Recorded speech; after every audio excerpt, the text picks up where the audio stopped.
Hello! This is the One Episode Rule, podcast about first impressions, and I'm broadcasting to you from the first 5 seconds of Twister. It's up for a whole day. God. Flash flood warnings today. A whole week. Had a pretty cool storm last week that exploded Magpie's router Yeah. or a modem. You're cursed. It was the router. It's how we figured out that when they installed the dish for the internet here, they didn't properly ground it. Oh. How fun! Yeah. So you've just had a cool lightning rod on the top of your house for a while. Yeah. Awesome. Directly into the house and then whatever electronic equipment it's plugged into. Awesome. So I have ordered a surge protector for that. How are you guys? Who are you people and how are you doing? I'm Blackle. I am currently sitting pretty with an outer ear infection, and I'm back in Toronto where I have good internet. Well, TM. you trade one thing for the other. Yeah, good ear versus That is websites. That is would alchemy's trade one first ear law. For the internet, I think. of equivalent Yeah, exchange. Yeah, Vane Go cut his off so he could access Facebook. Just Facebook? That seems like a waste. Hi, I'm No, Joey. Hi, Joey. I for the 1 week that we missed recording, I've forgotten how to podcast, so that's unfortunate. Excellent. Yeah, it's like a real sort of quality reset. So this is a good on-ramp for new listeners. We started back at the beginning. Hi, I'm Starscream, and no, I actually can't make a fun say the wrong name joke if this is our on-ramp episode. So I am Emma. I have had just a little bit too much soda, and the amount of restraint that it's taking not to just vibrate my whole body out of phase and into the Speed Force is hopefully not impacting my audio quality for the episode. You sound excellent. So you picked Starscream. I don't really relate to Starscream other than I also love Megatron. That's really our main sort of shared experience. You do have high heels built into your feet. And I did have those bone struts installed in my foot heels. Yeah, I forgot all about those. All right. Do y'all have anything y'all want to touch on, or should I have a little game for us to play. Oh God! Okay. Well, let's do it. It is so because I couldn't record last week, I couldn't do the normal version of this bit, which would have been let me tell you about Megalobox, because I watched the whole thing. I watched the whole of Megalobox within the span of 24 hours. Good. And good. I wanted to say instead of me relaying information to you about Megalobox, let's play Help Me Remember Megalobox. Great. Whoa. Excellent. So we're gonna suggest things that happened in Megalobox to you, and you're gonna exactly. Tell us yes and I'm gonna like piece it into like things. So first off, and I want everyone to like throw in an idea. So Joe. Oh wait, did we get to that part of the anime? No. Where he gets a name? Oh yeah. Oops. Anyway. Oh, damn. The first thing I remember spoilers about, for Megalobox. You've already helped me remember Megalobox by sitting quietly and listening. The first thing about Megalobox, which I found very funny, was that in the second episode, he decides that he's gonna go through with like joining the Megalobox tournament and work his way up to fight Yuri, who's the big Russian-looking guy. Yes. Who he like Kicked his fights in ass. the ring. Yeah, and so he has to get a fake ID, and they ask him what name do you want on the fake ID, and he just sits there with his arms crossed, and he just like for 2 seconds is like for a beat is quiet, and then just says Joe. And so they make his name Joe. However, his name for the whole rest of the season isn't just Joe. there's an extra special adjective which is added onto his name, which relates to a gimmick that he's using in the Megalobox tournament. And I want you to think of what funny adjective would come before Joe, which would be your boxer gimmick. Glass. Jacked Joe. Jacked Joe. Milky. Oh.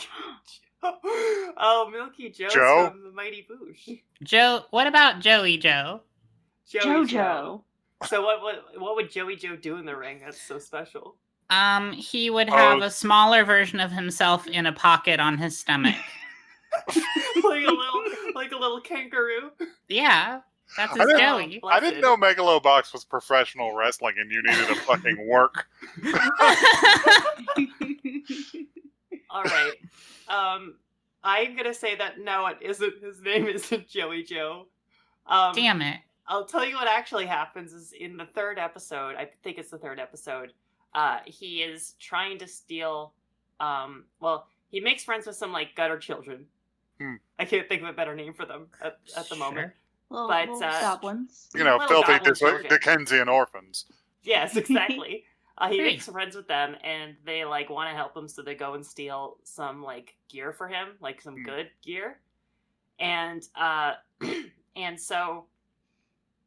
that backfires because the people the kids stole the gear from know where they are at, so they track them down and shit. So there's a big fight, and the gear they stole actually is really shitty because it falls apart off of Joe's body, and he has to fight this other guy who's got like this big gear on, and he looks like fucking he looks like Binky Barnes from Arthur if he was like part mech. Incredible. God. And so he like goes in this fight, but he doesn't have any gear, so he's just like. So wait. Can I guess? Yes. Naked Joe? No. Damn it. Close though. He does fight the rest of the show naked. Not naked. He's wearing pants, but not using any gear. In this show called Megalobox, where people fight using like mechanical augments, he's fighting without them, and they call him Gearless Joe. Oh. That's his gimmick. I think Naked Joe is much stronger. Like Naked Snake. And also, Colonel. I also would like to. There's sort of a thread where what's another funny thing that happened? Oh no. I think the other really funny thing that happened is that the show really fell into like a formula, which is before the commercial break, Gearless Joe get knocked down, but then he would get right back up again. But he gets up again. Oh my god. That's the whole show. That's the like show. Tubthumping by Chumbawabu. So what you're saying is it's just like Hajime no Ippo, but condensed into like 12 episodes instead of 300. I'm gonna allow that to pass, even though I have no earthly idea what you're talking about. Ippo's the most famous boxing anime. It's called Hajime no Ippo: The Fighting. Wow. The fighting.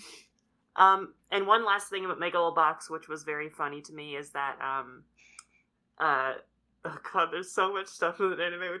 So it starts out, we were like, oh, this is like almost sort of grounded, and then it stops being grounded really quickly. And one thing which was funny is that they I think we joked about in the podcast that like we're just waiting for like a kid character to come along, like a plucky kid. Like sidekick, that happens in the third episode. Is they get this kid sidekick, and then in the penultimate episode, the kid does like a rap, he literally does a rap, and like they animate his mouth moving like to an extreme level of detail. Wow, nice. And the final thing is that in the ultimate arc of the show, where he's fighting his way up in the tournament to like fight Yuri, because he fought Yuri and he lost, so he needs to fight him again, so he's working his way up in the tournament. The main arc is that Yuri's like so impressed at this guy who can fight without this gear. He's just like, I'm gonna get my gear removed, even though it's literally part of my body and will almost kill me if I get it surgically removed. attached. So he does get his gear removed after apparently like going through like a mental shock trauma from that happening. And the ultimate episode is them fighting in this ring, which is supposed to be like a mecha boxing anime, but they're just fighting normally. They're just Like, dudes. They're just dudes fighting. And Just dudes. what's very funny is they don't show you the fight at all, actually. Well, actually, they kind of do, but they don't show you the end of the fight. They just show you, like 10 years later or something. And then Yuri is in a wheelchair, because I guess he got hit in the head too many times during the fight. No. I don't know. Jesus. I don't know what happened. But he's in a wheelchair, which was, like, sad in a way. Not in a way, but... anyway, that was sad, I guess. And then they just show this, like, black title card showing that the final results, which is that Gearless Joe won. Huh. Anyway, that's Megalobox. Thank you for helping me remember. It really, because I did watch it at 1.75 times speed over the course of 24 hours, it was an experience which quickly left me. Wow. She's gone. Wow. Thank Alright, you y'all- for the review. You want to get Alright, to some for you. news? I wanted to briefly talk about the thing that we finished. Oh, yeah. Hey, if you expected Garzey's wing to resolve anything, you would be incorrect. Oh boy. It doesn't do that. Yeah, it just They sort have of... some battles. My favorite part of Garzey's wing is it just kind of ends. Like, it doesn't bother to connect any plot threads or wrap anything up. It's just over. None of Damn. the things seem like they got fixed. I don't even know if he went back to his home. Also, the funniest part of Garzey's wing was they sort of like defeated this one guy, and he's just lying on the ground like bleeding out. Oh, And they're yeah. like, you have to kill him. And he's like, I don't want to. It's just And like, they're Chris, you you have to do it in one shot. You better make it count. Chris, you have to murder this man. You have to murder this man with your This- incredibly blunt sword. It's a really long sequence, and you're just like, oh, he's gonna display his nobility by sparing this Yeah, man. he's gonna be like, oh yeah, this is an anime thing where you can't. Oh, you can. We have to learn how to be better than them, right? Killing Yeah, is bad. except he just raises the sword and then it cuts away and it cuts back later and he's just like hunched over vomiting into a hole. He just like, holy God. shit, he just skewered that guy, didn't he? He sure did. Did he make that Also, first at the cut end of the count? show, he's riding on his motorcycle with, I guess, his girlfriend. I guess. It seems he's interested. And the motorcycle just starts flying away. Why No. did that happen? No, just like in Greece. No, Pretty much. I don't know. What if this was a Grease adaptation the whole time? The duck Oh my spirit God. takes it away. Yeah, Wow. I don't. It was baffling. Anyhow, that was Garzey's wing, and we can begin to heal. Now we are free. There is a joke that I am genuinely fond of from Garzey's wing, and it's hard to describe as like a joke, but occasionally somebody would just run on screen and say a string of words really intensely that mean nothing, and it made me laugh really hard because it would just be like, "We have to get to the pajuju tree," and I'd just go like, Yeah. "This It is." was extremely funny. It's the most noticeable Anyhow. when they scream the name of like the local commie that got him into this, where he's just like, "God damn you, Ashitaka no Mano!" Yeah, God. it's just like a very long chain of words, and it's God Very damn you, funny. Kajubaluba, and your tub thumping. anyhow. Now we have to never talk about it again. The end. Also, Right. the other thing that we watched that was more wholesome is we watched Totoro with a friend. Oh, nice. I adore how you said that it's more wholesome. Applying that Garzey's doing is any level Has wholesome above has some zero. wholesomeness to it. Fair enough. Oh, But, I adore it. Totoro's a classic. I actually liked it a lot better on second viewing. I agree. Because I didn't expect as much out of it this time. When the first time I saw it, it was like right on the heels of seeing like a bunch of the more involved Ghibli movies, like Yeah. like uh, like Nausicaa. Well, I hadn't seen Nausicaa. I'm thinking of Princess Mononoke. Mononoke and Princess Mononoke. Howl's Mhm. Moving Castle and Spirited Away, which are Yes. a lot more involved than Totoro. So I was disappointed the first time, but on second viewing, I'm just like, you know what? This is pretty chill. Yeah. I did fall asleep partway through. Joey did fall asleep. So all I learned, especially much from the second viewing, was that the cat bus does have He does cat have balls. He does have little cat balls, which is Oh no!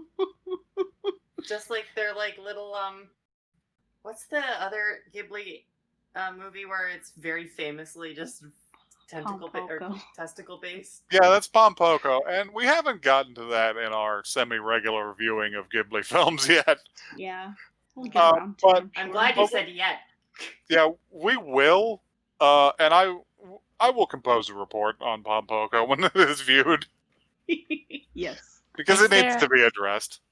Is there no escape from testicles on this podcast? Not really. No. You know what they somehow. say, pee is stored in the balls. All right, let's do two quick news items and then get on to watching something. First news item that I picked up was turns out some students at a local university have done the math and determined that the Luffy statue in Kumamoto it's bringing in billions of yen in tourism money. Wow. Specifically, students at Shokai University found that the statue has brought in at least 2.6 billion yen for the local economy. Whoa. Wow. That's- Can we that's extrapolate these results? That's Can at we put least movie statues everywhere? Maybe. that's at least 3 to 4 pieces. All right. But yes, he has found the treasure of good fortune for local businesses. He's a good boy, and I want to contribute another couple yen to this Wait, cause. hold on. Wait Statue a minute. looks. His first name is a monkey? Yeah, Yeah. that's his No, name, Monkey that's D. his Luffy. surname. Oh, Yeah. that's right, because it's a different ordering. Yeah, so his relatives all have stupid names too. So Luffy His D. dad's Yeah. name is Monkey D. Dragon. Oh, Yeah. His D grandpa's like name the is son- Monkey D. Garp. Actually, the D is very plot important, but Great. no one really D, knows huh? much about it. I This don't is know. a Oh, I like miniature it. break me off a piece. Thank you. Garp. Um, Me off the the- piece. The one thing I know about One Piece is that Garp is cool and throws cannonballs with just his hands. Garp is extremely badass. Oh yeah. He's just a tough grandpa. This statue of Luffy looks like SCP-106. Yeah, his face is a little intense, isn't it?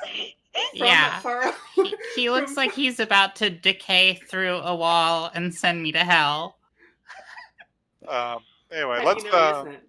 let's hit up this next news item because it's near and dear to me, and it did appear on an anime website, which is why I'm covering it. Netflix is teasing a live-action Resident Evil series from the showrunner who worked on Supernatural.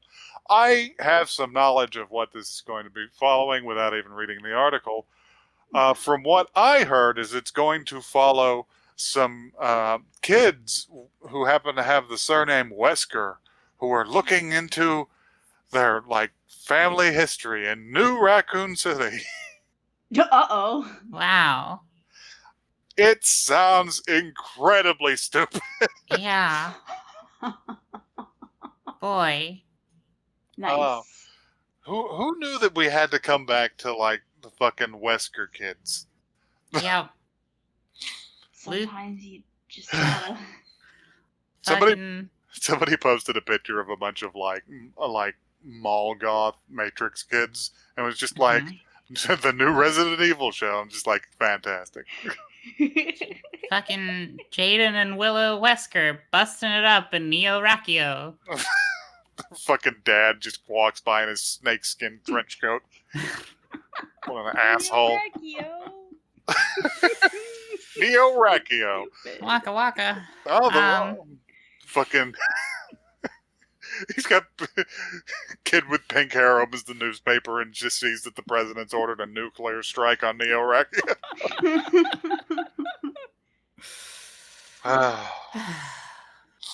I'm so tired. But you know what? Sleepy one. You know what? If shit like this means that I'm allowed to have good Resident Evil video games, fucking fine. You gotta make that sacrifice. Yes. So, do we want to watch an anime? Yeah, we should Let's probably watch watch a it. show. What do you mean? It's time, I think, to start getting into the backlog of viewer suggestions. So, basically what I decided is that we were all going to look through them, and let's see, according to my data, Emma has picked the least shows, so Okay. this one's your pick. Use whichever method you prefer. Okay. I mean, I have a strong desire to just pick one that sounds like I would like to watch it, but I feel like perhaps in the spirit of the show, we should do some sort of random number generation. I mean, if you like. Between 1 and 38. Okay, here's my method. I'm going to pick a number between 1 and 38, and if I don't like it, I will pick a different one. Okay, cool. Why is one of these labeled NTR? I just don't know. What is it? I'm very suspicious of that. I will talk about it some other time. Okay. The number is bad, so I'm just gonna go with lucky number 13. Cute High Earth Defense Club Love. Sent to us by a friend of the show and erstwhile co-host Abby. Thank you, Abby. Thank you, Abby. I haven't seen Abby for a while. We gotta get Abby back on the show. been about- back in kicking here. and screaming back into the Been about a podcast. million episodes, but that's okay. Yeah. How motivated we'll be to do that depends on the quality of what we're about to watch, I suppose. Yeah, I guess that's really true.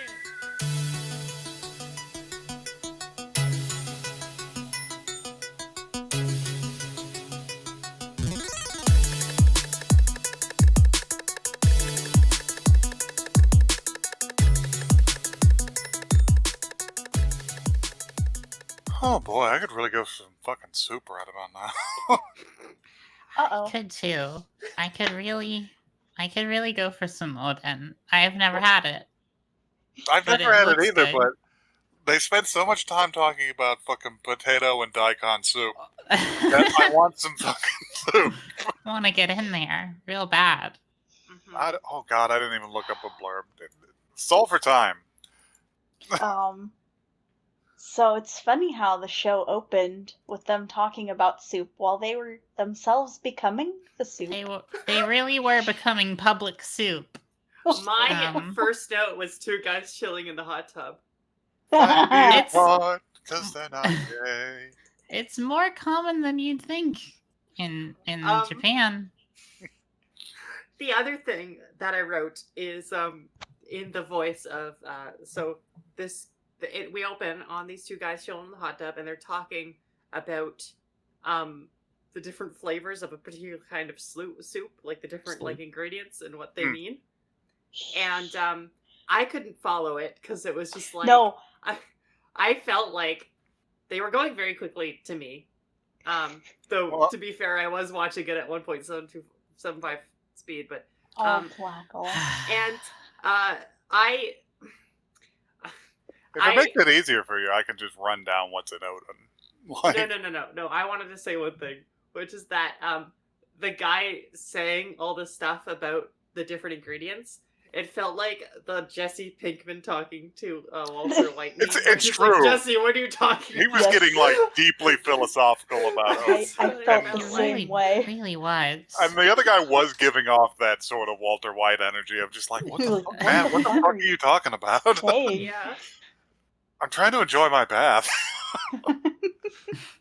Alright, who wants to hit up this blurb? I will do it. At Please. Binan High School, the members of the Earth Defense Club, also known as the Do Nothing Club, enjoy their leisurely high school lives. But their normal high school life suddenly changes when a talking pink wombat appears out of nowhere and recruits the boys to help save the Earth with the power of love and become magical warriors known as Battle Lovers. Which has a much different connotation in English than they were It expecting. does. Or they might have Uh, expected, I'm not sure. There's a I lot feel like of some of this was on phrases in this purpose. show. We've only seen one episode and I can't really tell how much of a piss they're taking. Quite a big one, Yeah. Yes. I will say. Are they I believe so. just extracting the piss on this one? Yeah. Yeah, just really wringing it A out. bigger piss than Juden Chan. I do appreciate the general idea of this, which is to subvert the hell out of magical girl shows. I agree. Yes, it was pretty funny actually. I didn't know what I was expecting going into this. When they started doing the like magical girl thing, I was like, "Oh, it's one of these." But then it was like a joke and I was like, "Oh, I it's will one say of that these." it was this first episode was some anime, and it was some nonsense about Odin, in which they do fight a. Let me see if I can get this. They do fight a Chikuwabu monster, which is an ingredient in Odin. Yes. Which is baffling. However, that is also one of the funniest fucking jokes I have ever seen in an anime. Yes. Where they are discussing the trope, and as soon as they hit on the right words, it forces them into the pose, and they're just like, "Wait, what the fuck?" They That's just like so say the good. catchphrases, and they're It like, "Wait, almost- what did I just say?" Why did I say that? Oh my god! It almost enters into psychological horror territory where it's like There's It some element to is. their that. free will is being bent. That poor It's- teacher appears to be a corpse that's animated by an alien wombat. God, it's so funny. So starting from the top, we start out in a bathhouse, which is I think personally as an outsider, the most terrifying concept about just sort of casual Japanese life that I can imagine. Because Just be nude in the presence of others. I don't want to even be nude in the presence of myself. Much less my high school best friend. So they hang out in a bathtub and they talk about Oden, which for those of you who don't know, I really did feel like that conversation was like, I had a couple of issues with like the translation in the subtitles for this, but one of the biggest ones was like nothing on screen to explain what Oden is to people who do not know what Oden is. Yeah. Anyway, it's just sort of a nice like potato and daikon soup. Yeah, it's like Japanese street food. I don't think it was like originally, but it's become like sort of a traditional one. It's just like a one pot stew with a bunch of different little sort of different other foods sort of hanging out in it. Yeah, you can get it. You get it at like izakayas a lot, where you go to like eat soup and get wasted. So yeah. There's an Can I- izakaya down the street from me, and like I desperately want to go, but the lock. Oh God! you got to try it whenever the plague's not on. You I forgot completely about the plague, and I just really thought that Blacka was afraid that, like, I thought you were afraid if you went into it, you would just, like, end up in medieval times. In another world, yeah. That could happen. It's possible. I've been there multiple times before, and it's the best place ever, but, like, I can't go. Can I just take 2 seconds to say that my knowledge of what Oden is comes from Give it to One me. Piece? Oh, is- wow. Alright. they What's have it? a character named Odin, and he did get executed by being boiled alive. Oh God. Oh my god, One Piece! Thanks, One Jesus. Piece. That's what I call nominative determinism, if you know what I mean. God. Souped Anyhow, him. let's carry on. So a wombat appears. Yes, a wombat with He's a just pink sort of a wombat. Traditional, very scary old man voice. Which I really liked. I thought it was great. Yeah, me He too. sounded so hoarse all the time. Just so horrible. Yeah. He asks what a public bath is, and they really just give a concise but also in-depth explanation. Yeah, I for what a wrote bath down that is. like it's if an alien appeared at the supermarket and I'm just like walking by and the alien turns to me and it's like, "Where am I?" And I say, "The supermarket." And they say, "What's a supermarket?" And I say, very eloquently, "A supermarket is a location that contains a wide variety of food products and accessories that can be purchased with currency." Yes, God. that's perfect. Whereas if this happened to me, my response would be, "Don't speak to me. How dare you? How dare you?" Now, they did run away from it. Well, you They would did too. I would also run away. I would run away if anyone in a public bathhouse spoke to me, much less a pink wombat. You know, Yeah. missed opportunity to make it into a capybara. Yes. That's really true. Yes. Oh my god. Everybody Alas. likes a capybara. And they like bath. Capybara like bath. Yeah, they so... enjoy bath. I did want Anyhow. to point out about my notes, just a general aesthetic point about my notes. Is that so I don't normally key smash. However, I key smashed a lot in my notes, and what's worse is that there's lines of key smash, but I don't know what they were for. Can't identify. Just that I was can't. key smashing about. Yeah. Let's see what's in my notes, actually.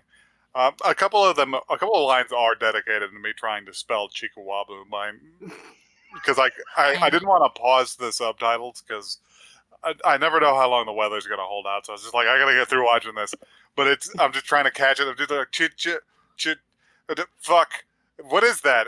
That looks like a churro. What is that? Let's not get out of the timeline here. We got to go through the timeline. But yeah, what's in here? The deep Odin bath slots. Yeah. Wombat mind control. Yeah, I was really concerned about the poor teacher who appears to be dead. I think he is just dead. The first thing we see of this is the teacher walks in and the wombat's under his arm. And I did want to say one thing here, and this is going to. So, how do I ease into this? I'm scared of when I'm going to drop this piece of information because Just rip it off. Okay, so I feel like everyone had a wild experience watching this, right? A little bit. Yeah. And Sure. I want to say that I might have had a more wild experience than most because the moment that the teacher walked in with the wombat under his arm, and I had this tickling sensation in the back of my brain for a little bit. It snapped and clicked to me. I've seen this show before. Oh my god. I saw this episode before. I don't know when. I don't know who showed it to me.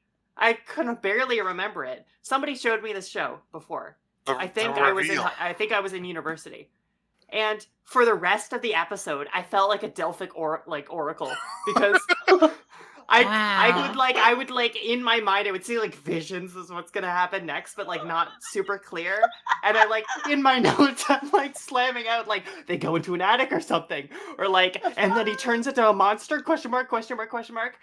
And then like it would be like a couple of scenes before it actually happens, and like Incredible. I feel like the fucking Iron Man.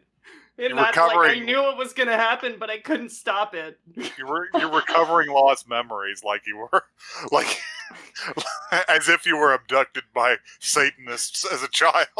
Yeah. God. It was a wild time, let me tell you. I don't know. I'm trying to figure out who showed this to me. It wasn't Kevin. Kevin has shown me a lot of anime.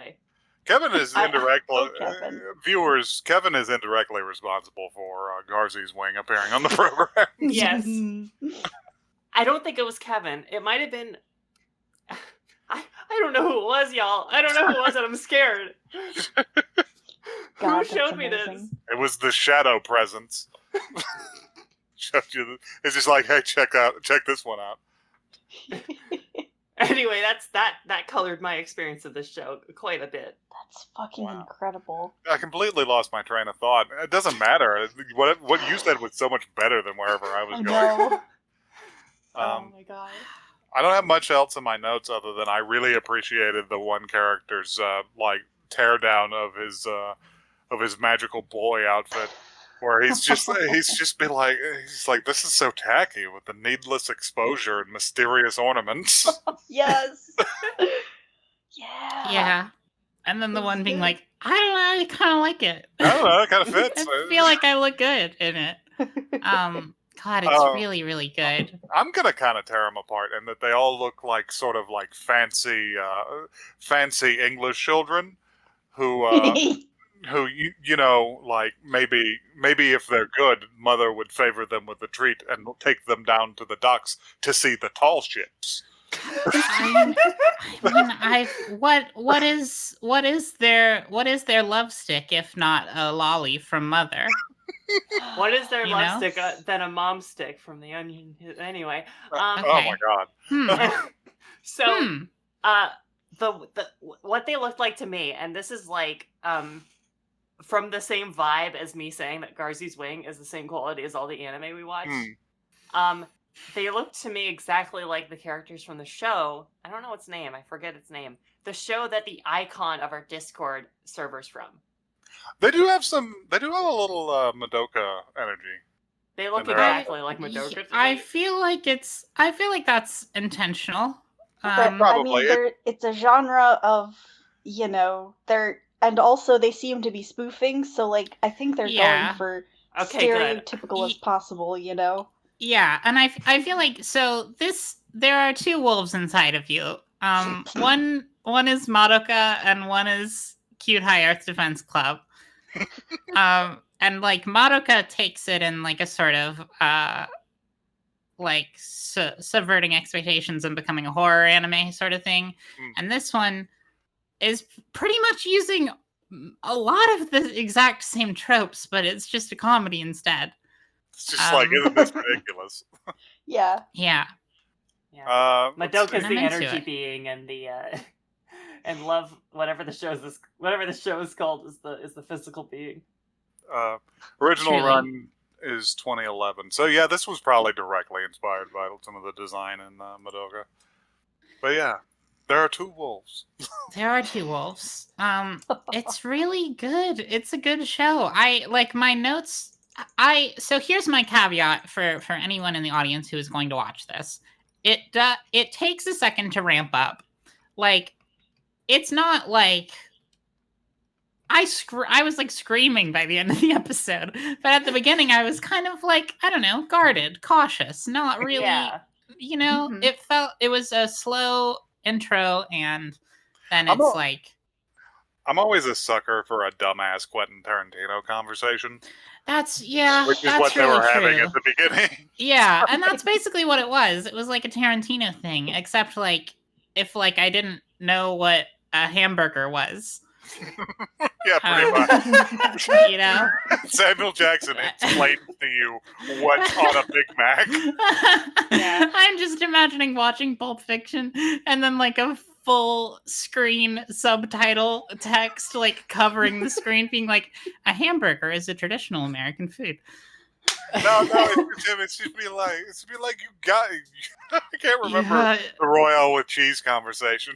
No, but Samuel L. Jackson it's just that. being like, it's the multiple layers of a burger, and John Travolta's like, It's just like it's just like what they put on French fries in Europe. You gotta have the mayonnaise.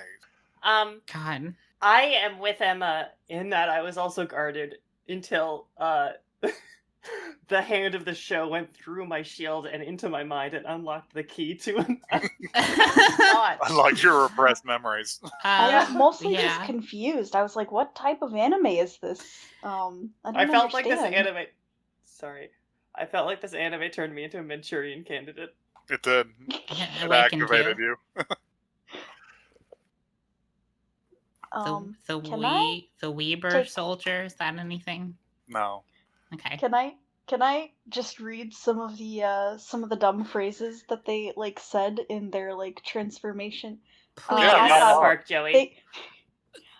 Well, the first thing that I have is the one guy was talking about how the little guy, the monster was out of his cuddle range, and that was funny. That was really, really good. The Chikawabu monster. And then one of the things they say was love making. That's their henshin phrase. And that was the moment that during the episode, Gil heard me from the other room out loud go, "Wow." Just like pure unrestrained delight. Oh, And then- inspiring. Love making. And then the phrase that I wrote down that I liked the best was live for love, die for love, battle lovers. Yeah, hell yeah. Oh my gosh. Mhm. Battle lovers is the kind of relationship I want, but let's not get into that right now. Mm. Continuing on, love stick is a wild phrase. I don't know if we got to that because I did space out It is- earlier. He pulled Yeah. it out of his chest and looked at it and just went, I guess it's a love stick. Love Yeah. stick. Yeah. I'm surprised he didn't just try and beat the thing with it. Yeah. It's really, really good. I like that the progression of their anime, their magical boy titles just like slowly gets more and more unhinged. And like the first one is like Scarlet and then Cerulean, and it's like, yeah, okay, I get that. Red and blue, sure. And then the next one is like Spinach, and then it's Sulfur, and then and Vesta, which missed me. I have no idea. I don't even. I got nothing for that one. yeah, I don't know. I think Vesta's a star. Maybe? Is it a pink one? Can you go check? Can you go look up there? Is it pink? Blacko, can you get the podcast telescope and go? The podcast Stellarium. Buddha. Yeah. Vesta, the virgin goddess of hearth, home, and family in the Roman religion. Vesta's the name of Wow. an asteroid as well. Yeah, also an asteroid. Presumably named after the mythological Vesta. That's really amazing. Yeah, I don't really have a lot to say. It was good. My notes, you can kind of see the progression of like when I start like really enjoying the show, because there's like a slow turn until everything is in all caps. Let's see. Published by Pony Canyon. Don't. Speaking of which, and Speaking of Um, Pony Canyon? I don't know if this is a dragon dick moment. I don't think it is, but it Okay. is certainly troubling. Hmm. The wombat has a cutie mark. Yes, Yeah, he's got a big heart on his ass, but what did you That's expect his- from him? that's his love spot. That's his love spot, whence he derives his power. Yeah, Yeah. that's it. That's his special spot where he gets his love from. So So- we got... go ahead. Oh, I was gonna say, can we talk about the evil trio for just That's a where second? I was going. By the way, Yes. Yeah. I often don't connect with the club motif in a lot of anime Mhm. because it's not as much of a thing in the West, and when it is, it's a lot more regimented. Yeah. But I will say that if I had the opportunity to join the Earth Conquest Club, I would do so instantaneously in high Yes. school. No I'd just speed be of light like, my delay. time has come. Yeah. Also, to be honest, I was in college clubs like a couple years ago, and they were exactly 100% like this. They were just my God. anime Wow. clubs. I did get a transformation You sequence did, briefly. yeah. You did get a wombat. Rad. Yeah. I'm so glad to hear that.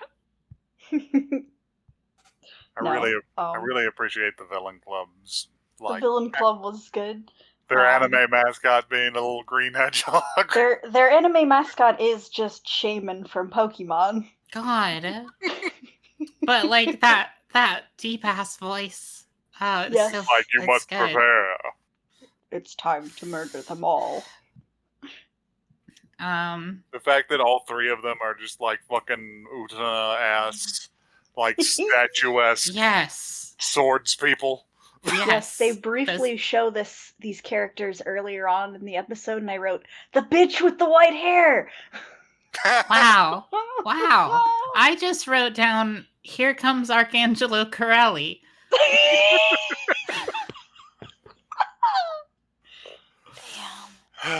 But yeah, it's just Griffith. Let's be honest. It is. Just some real tall-booted Griffiths coming up. The fight scene is so funny. The way that they just start saying things because they feel like they're supposed to when they shoot their lasers, and then the wombat is like, stop saying that. Yeah. You don't have to do that. It's just like, what are you doing? This is embarrassing. Yes. And then they have that big complex finishing move, and then Scarlet just goes up and punches. Yeah, he just slugs him. Love is over. And they're all like, "What? No, it's not." No, don't say that. I would like to say that the last thing that the monster says before he returns to being his normal self, which, by the way, this is like one of the only times in an anime where I've ever actually thought that a character they inform me is average looking is in fact average looking. He looks completely neutral. He was a really neutral, really beige looking guy.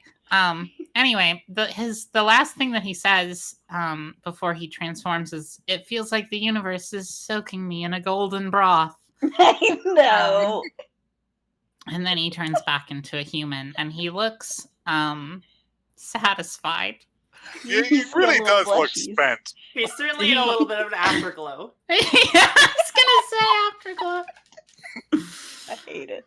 Yeah, I wonder this is a if good show. I wonder if that awakened anything in that. Oh boy. Oh my gosh. So would any of you watch another episode? Yeah, I would for sure. I think I actually would, probably. This actually, as I was watching it, I remembered not quite in the sort of Cassandra of Troy way that Blackle did, but mine was more of a like That's So Raven but backwards, where I remembered like 6 years ago or something being at an anime convention and one of my friends doing a panel where she recommended this show to people. And I don't remember anything that she said about it, but I would just like to say, Vanny, if you're listening, thank you so much. God. So this is my, like, if you're asking me, I'd say unprompted. Oh, yeah. This is like a second chance because I definitely didn't watch the second episode. And to be honest, when I first watched it, I don't actually find it that funny personally. But Fair enough. I think that's just me. So I probably wouldn't watch the next. I think part of it is like the fact that it is like a really blatant parody anime sort of relies on you having seen a lot of the stuff that it's making fun of. Yes. Yeah, that And makes sense. if you it's like, the Wayans brothers scary movie is like funny, but if you've actually watched Scream, it's like a lot funnier. You know what I mean? Fair enough.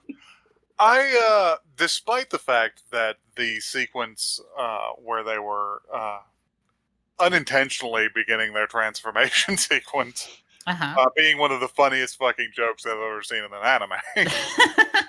I'm kind of falling on the Blackle side of the spectrum on this one, which is a weird thing that almost never happens. Almost never. We almost never agree with Blackle, but you especially. Yeah, but yeah, this one didn't really do it for me. I would watch it if it was on. That's fair. Yeah.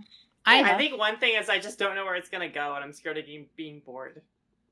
That's fair. I think having grown up watching like Sailor Moon and Knights of the Zodiac or Saint Seiya and like Power Rangers and stuff like that, like this is targeted. This is targeted content specifically for me. So I will acknowledge that my gushing has been a little bit biased Don't apologize. by life experience. What do you think, Joey? Yeah, I mean, I will say I've probably watched less of the genre than Emma, but it's targeted enough to like kind of catch me a little bit, and I'm like, Your area of effect damage. I don't know if I would super seek it out, but I would definitely like consider it. Yeah, if I have the time. It's Want a good something time. funny to watch. Yeah, it's not a bad way to spend your time. No, for sure. Yeah, it's really fun. And I think it probably for other people it at least qualifies as that sort of popcorn anime thing. You just kind of put it on and do something else. Yeah, it would be Yes, great exactly. for that. All right. Well, let's start wrapping it up here. I'm gonna check the email. Get the Sure thing. emails out there. Do we want to tell people where to direct those? If you want to give me something to do next episode, you can send a message to oneepisodecast@gmail.com. That's one word, not the number. Hell yeah. We are also on the platform Twitter, regrettably, and you can reach us at oneepisodecast on there. And again, that's one, the word, not the number. We're usually on there retweeting Hatsune Miku related content, and we would answer DMs if we got any. If we had any. If we had any. We have one email, which is listener Tyler D wants to know Higurashi bonus episode when, and maybe sometime. Guys, we have to get together and watch the rest. We do have to finish Higurashi before we consider such an episode. So.